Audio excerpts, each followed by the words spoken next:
Why is it so hard to find buttons and accessories in doll scale?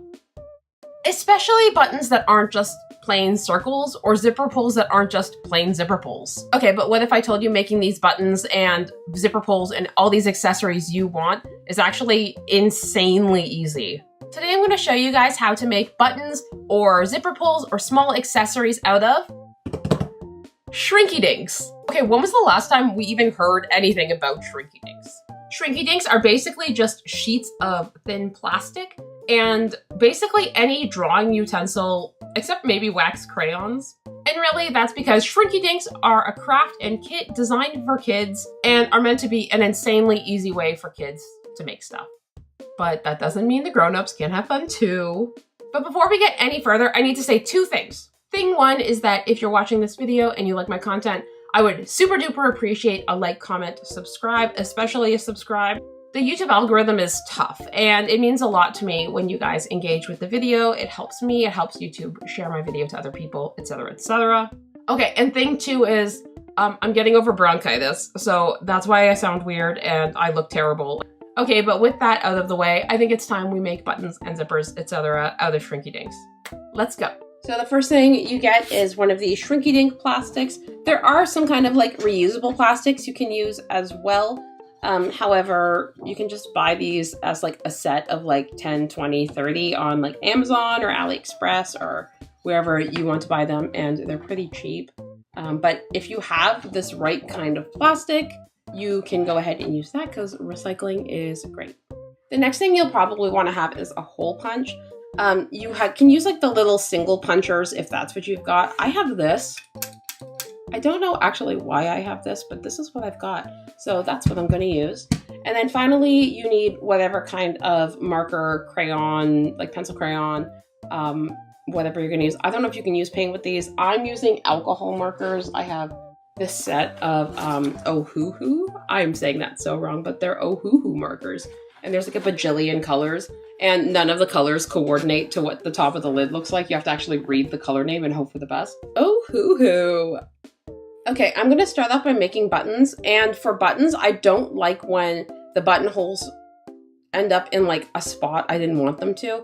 So I usually do the buttonholes first. Now, Shrinkydinks shrink up like a fair percentage of their size. So when I'm making buttons, like I probably would make them about this big, and it's just approximate. I'm just gonna do 3 rows. Okay, and now I'm going to punch the holes. My holes are gonna be either in 2s or in 4s. I like to do 2s because a lot of times my buttons are just decorative, but you can choose what works best for you. So I'm gonna go from one side, punch a hole. You can see about how far in I get.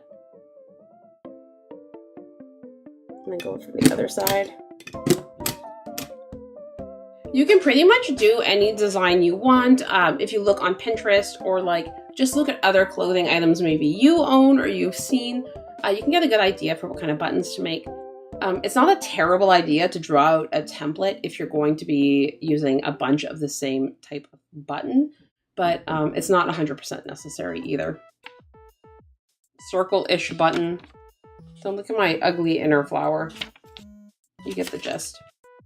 Okay, so let's take one of our little button friends and just decide which shape it best suits. I think I'm gonna go with the flower for this one. Yeah. So I put it over, hold it kind of in place, and then grab an outline color of whatever you're using. And I'm just gonna say outline your piece. Don't worry too much about details or anything yet. Just like that. And go ahead and do that for all of them. Definitely don't have to be perfect. They're gonna shrink down to like nothing anyway, so. My husband brought me a gingerbread scone. Oh my god, doesn't that look good?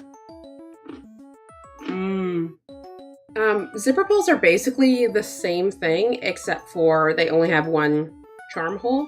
So you can use the same shapes if you wanted to use the same shapes, but you don't have to. I will probably do something a little different for this one, because why not? And for zipper pulls, I use the hole punch at the end. Okay, so these are the designs I've chosen. I have a worm on a string, a calico critter, a skull with a bow, and a lava lamp. You want to let these like all the way dry, and then we can color them in. At this point, while they're dry, you can go ahead and punch the holes for the pulls. You want this to be towards the top of your piece. I'm gonna grab my crosses and do them first. I'm going to take that black again and I'm just going to re-outline because some of my outlines are thicker and I want them to be a little more uniform. Okay, so I think I'm going to do the first one, or like pick a color palette, maybe do like a pink, yellow, blue moment. I try not to touch the edges too much because like even though it's mostly dry, it can still smudge a little.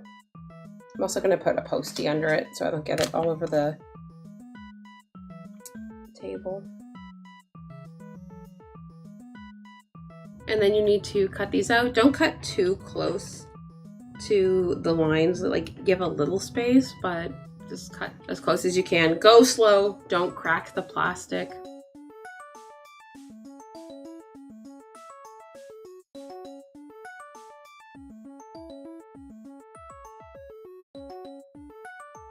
Okay, so these are all done.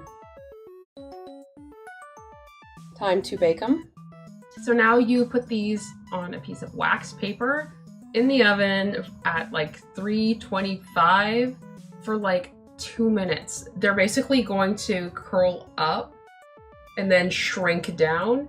As soon as they're laying flat, you need to take them out and they will be very hot, so be careful.